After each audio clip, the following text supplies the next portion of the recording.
आज के एपिसोड में अनुपमा सच्चाई का आलम उठाती है और गांव वालों के सामने सोनू और प्रकाश की काली करतूतों का पर्दाफाश करती है। वह गुस्से और हिम्मत के साथ खुलासा करती है कि सोनू ने न सिर्फ गिरिजा को बल्कि कई और लड़कियों को भी अपनी गंदी हरकतों का शिकार बनाया। अनुपमा पूरे गांव को बताती है कि प्रकाश और सोनू ने मिलकर मासूम लोगों को बेवकूफ बनाया और अपने पापों को छिपाया। राही के साथ मिलकर अनुपमा सच्चाई उजागर करती है कि कैसे प्रकाश ने गिरिजा को जान से मारने की कोशिश की थी। प्रकाश डर के मारे बहाने बनाता है और चिल्लाकर कहता है, अनुपमा मुझे त्रिशूल की नोक पर धमका रही है। ये तीनों लड़कियां दूसरे गांव के लड़कों के साथ भाग गई थीं और जब उन लड़कों ने इन्हें छोड़ दिया तो ये वापस आ गईं। लेकिन गिरिजा गुस्से में कहती है, ये सरासर झूठ है। दूसरी दो लड़कियां भी चीख कर कहती हैं, हम कहीं नहीं भागी थीं। प्रकाश ने हमें कैद करके रखा था। प्रकाश अनुपमा पर इल्जाम लगाता है कि ये सब उसी ने भड़काया है। वह गांव वालों से कहता है, आप लोग मुझे सालों से जानते हैं, क्या कभी मेरे खिलाफ गलत सुना? ये शहर वाली हमारे गांव की शांति भंग करना चाहती है। गांव वाले असमंजस में पड़ जाते हैं। प्रकाश अनुपमा को बदनाम करने की कोशिश करता है और कहता है कि इसे दशहरे पर जलाना चाहिए, लेकिन अनुपमा डटकर जवाब देती है, तुमने तो हमें माफ कर दिया था, फिर अब अचानक इतना डर क्यों? असली रावण तो तुम हो। प्रकाश अनुपमा गर्जना करती है और त्रिशूल उठाकर कहती है, प्रकाश हमें गौर से देखो, यहाँ 9 औरतें नहीं बल्कि माँ दुर्गा के 9 रूप तुम्हारा अंत करने के लिए खड़े हैं। प्रकाश की सिट्टी पिट्टी गुम हो जाती है। अनुपमा बताती है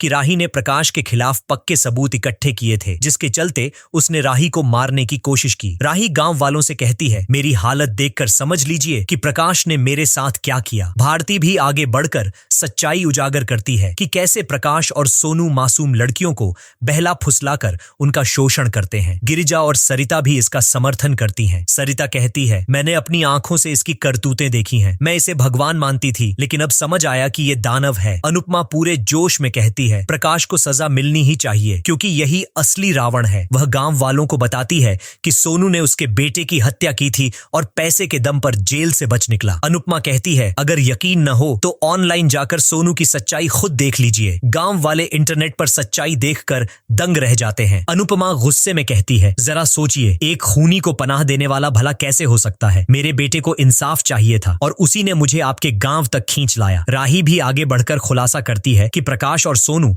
मिलकर गांव वालों की जमीन हड़प रहे हैं। वह कहती है, आप लोग दिन रात मेहनत करते हैं फिर भी गरीब हैं और ये प्रकाश अमीर कैसे है? जरा दिमाग लगाइए। अनुपमा प्रकाश को ललकारती है, तुम कलयुग के रावण हो, सोनू मेघनाथ है और तात्या कुंभकर्ण। तुम्हारी सारी साजिशें अब बेनकाब हो चुकी हैं। वह गांव वालों को बताती है, यहाँ की पुलिस तुम्हारा कुछ नहीं बिगाड़ सकती, इसलिए मैंने जिले की पुलिस को बुलाया है और अगर उन्होंने भी कुछ नहीं किया तो कल सुबह तक तुम्हारी सच्चाई मीडिया के सामने होगी। प्रकाश और सोनू की हालत खराब हो जाती है। अनुपमा गांव वालों को समझाती है, ऐसे लोगों पर आंख मूंद कर भरोसा मत करो। ये आपके भरोसे का फायदा उठाकर आपकी बेटियों का शोषण करते हैं। इन्हें भगवान मत बनाओ। तभी प्रकाश की पत्नी भी अनुपमा का साथ देती है और कहती है, अनुपमा जी जो कह रही हैं वह बिल्कुल सच है। ये सुनकर प्रकाश और सोनू के होश उड़ जाते हैं। गांव वाले हैरान रह जाते हैं। प्रकाश की पत्नी कहती है, हर पत्नी का धर्म है कि वह अपने पति का साथ दे, लेकिन पाप में नहीं। मैंने आपको रोकने की बहुत कोशिश की प्रकाश, लेकिन तुम नहीं माने। अब तुम्हारे पापों का घड़ा भर चुका है। प्रकाश का चेहरा लटक जाता है। दूसरी तरफ प्रार्थना रात को पानी पीने के लिए उठती है, लेकिन वहां पानी नहीं मिलता। वह अंश को सोते देखकर सोचती है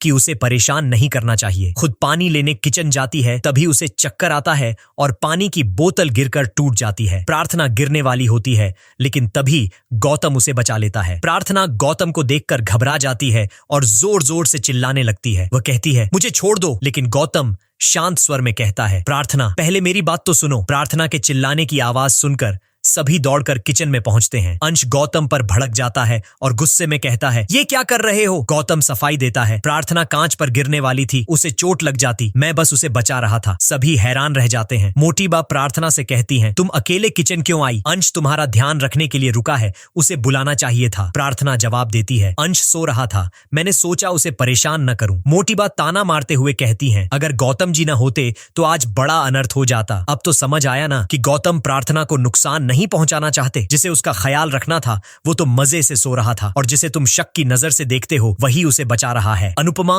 प्रकाश को ललकारती है, तेरे पापों का अंत अब शुरू हो चुका है। प्रकाश की आंखों के सामने अनुपमा और बाकी औरतें माँ दुर्गा के 9 रूपों की तरह नजर आती हैं। वह डर के मारे कांपने लगता है। सभी औरतें मिलकर प्रकाश को घेर लेती हैं। अनुपमा गांव वालों से कहती है, अब फैसला आपके हाथ में है। इस राक्षस ने आपके भरोसे को ठगा, आपकी बहू बेटियों का शोषण किया, इसे सजा देना आपका हक है। तभी एक छोटी सी बच्ची गुस्से में प्रकाश पर चप्पल फेंकती है और चीखती है, मेरी दीदी तुम्हारे पास इलाज के लिए आई थी और तुमने उसे गायब कर दिया। गांव वाले प्रकाश की असलियत समझ जाते हैं। एक लड़की खुलासा करती है, प्रकाश हमें शहर में बेचने की साजिश रच रहा था। यह सुनकर गांव वालों का गुस्सा 7वें आसमान पर पहुंच जाता है। प्रकाश भागने की कोशिश करता है, लेकिन अनुपमा और बाकी लोग उसे घेर लेते हैं। गांव वाले प्रकाश को पकड़कर उसकी पिटाई शुरू कर देते हैं। तभी प्रकाश गुस्से में बंदूक निकालता है और चिल्लाता है, सब पीछे हटो। सभी डर के मारे सहम जाते हैं, लेकिन अनुपमा बिना डरे त्रिशूल से प्रकाश के हाथ पर वार करती है और बंदूक छिटक कर दूर गिर जाती है। अनुपमा का गुस्सा देखकर